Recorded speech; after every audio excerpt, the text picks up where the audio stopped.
Monsieur Hergé, je pense que vous, personnellement, qui êtes l'auteur d'un personnage si connu, vous n'êtes pas tellement connu physiquement, on vous connaît peu. Vous savez, je me trouve dans la situation, disons, d'un metteur en scène de cinéma. Mastroianni est beaucoup plus connu par le public que Fellini, je crois, physiquement. En tout cas, c'est un peu le cas, mon cas en tout cas. Je mets Tintin en scène et les autres personnages aussi, je les fais jouer au fond. Ce sont des comédiens qui doivent jouer pour moi. Fascinante destinée que celle de Georges Remy, dit Hergé, dessinateur de presse devenu un monument du 9e art. Ses dessins battent des records dans les salles de vente et sont aujourd'hui les œuvres de bande dessinée parmi les plus chères au monde. Des planches originales qui sont restaurées minutieusement dans un atelier de la banlieue de Bruxelles.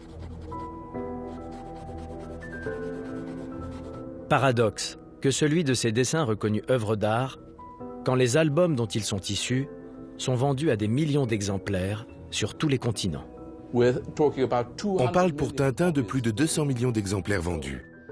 Plus d'1 million sont publiés chaque année. C'est incroyable. À l'époque, il avouait devoir se pincer pour croire ce qui lui arrivait. Aujourd'hui, il serait stupéfait. Pas possible, il dirait. Absolument impossible.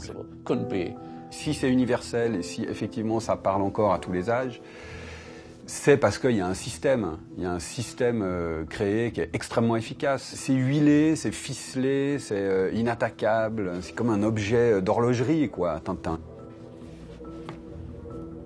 Les aventures de Tintin sont nées un jour de 1929.